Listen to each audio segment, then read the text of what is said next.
बेटी के नखरे। महक और मोहन के घर काफी सालों बाद एक बेटी होती है। वो उसे देखकर काफी खुश रहते, उस बच्ची की छोटी सी छोटी चीजों का ख्याल रखते। अरे महक बेटा, चाहे लड़का हो या लड़की, इतनी आजादी नहीं देते, बच्चा बिगड़ जाता है। आपको पता ही क्या है सासू माँ, चुप रहिए। हम दोनों कमाते ही क्यों हैं? इन बच्चों के लिए ना। देखिए तो कैसे प्यारे प्यारे पैरों से चल रही है, कितनी प्यारी लग रही है। अब मैं क्या इसके पैर काट कर बेड पर बिठा दूं इसे? अरे मैंने ऐसा तो नहीं कहा, मेरे कहने का मतलब ये था कि बस करो ना माँ, क्या सारा दिन टोका चाकी करती रहती हो। अरे करने दो ना जो कर रही है।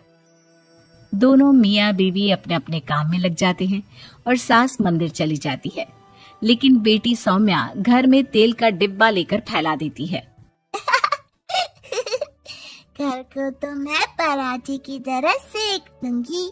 मैंने सारा तेल फैला दिया, अब मैं इसे सेक दूंगी। महक कमरे में आती है जहाँ सारे तरफ तेल ही तेल फैला हुआ होता है। अरे मोहन देखो तो, अपनी छोटी सी बच्ची की हरकत, पूरे घर में तेल फैला दिया। मोहन भी आकर हंसने लगता है।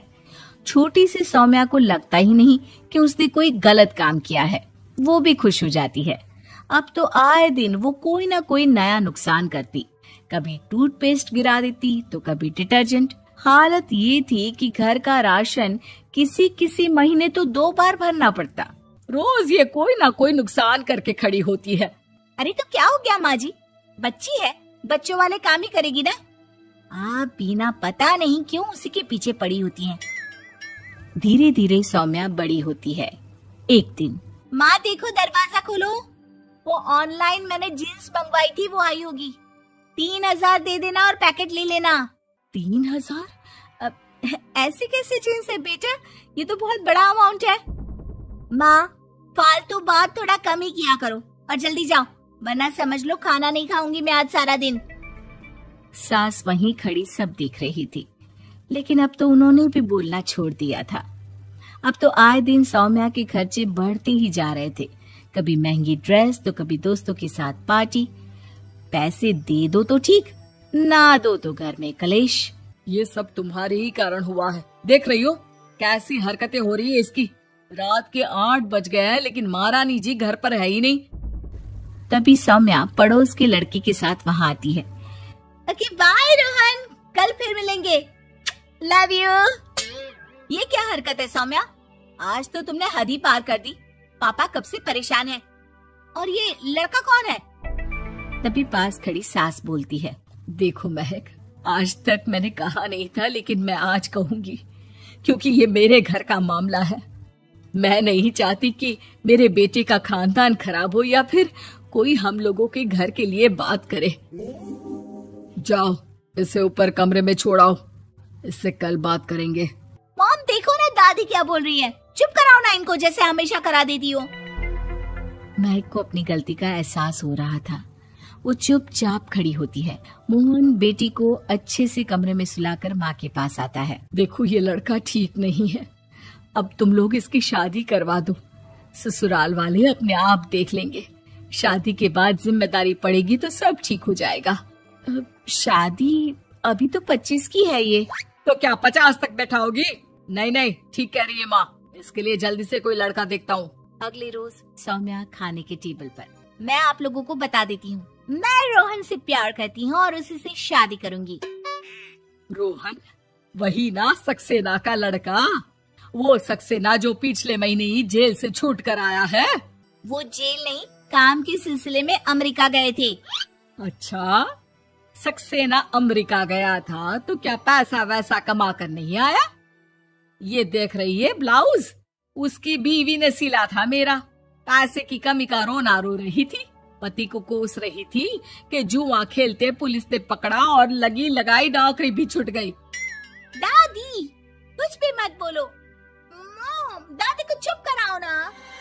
दादी जो बोल रही है ठीक बोल रही है, तेरे पापा ने तुझे देखने के लिए लड़के वालों को कल बुलाया है, समझी? अगले रोज लड़के वाले सौम्या को देखने आते हैं और उसकी शादी मयंक से हो जाती है। शादी के बाद सौम्या मायके आती है। वाह माँ, कितनी अच्छी शादी कराई है आप लोगों ने मेरी, लेकिन मुझे कुछ दिन और यहाँ रहना है।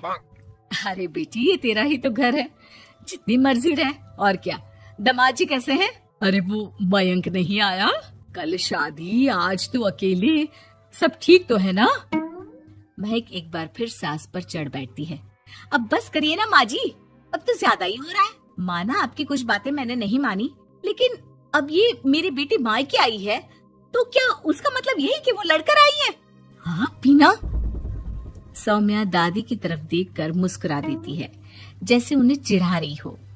दादी, मैं लड़का नहीं बल्कि ये बता कर आई हूँ कि मुझे कुछ दिनों के लिए यहीं रहना है, माँ के पास। मेरा मन धीरे धीरे ही तो ससुराल में लगेगा। अब अगर आप बोलती हैं तो चली जाती हूँ मैं। अरे नहीं नहीं बेटी, ये मतलब नहीं था तेरे दादी के बोलने का। सौम्या कमरे में चली जाती है और अगले ही पल जींस टॉप पहनकर बाहर आती है। माँ, मैं ना अपनी सहेली के घर जा रही हूँ, आने में देर हो जाएगी, खाना मैं वहीं खा लूंगी। सौम्या सहेली के घर चली जाती है। अरे सौम्या ससुराल से आई है, कहीं दिखाई नहीं दे रही। वो सहेली के घर गई है, काफी दिनों बाद बच्ची का मन कर गया होगा।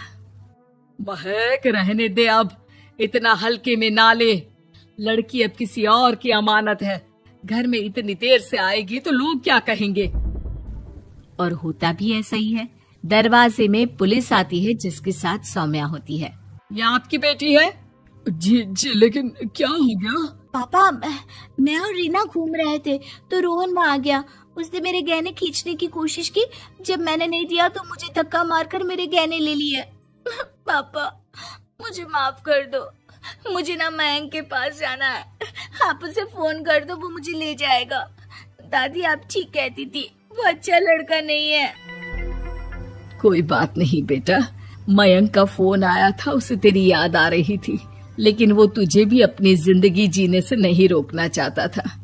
मैं उसे बोल दूंगी कि वो कल तुझे लेने आ जाए। अगले दिन, चलो सौम्या, मैंने आज रात की फिल्म की टिकट और 5 स्टार होटल में खाने के लिए टेबल बुक कर दी है। फिर क्या, सौम्या खुशी खुशी अपने ससुराल चली जाती है और महक को बड़ों के सीख की कीमत का पता चल जाता है।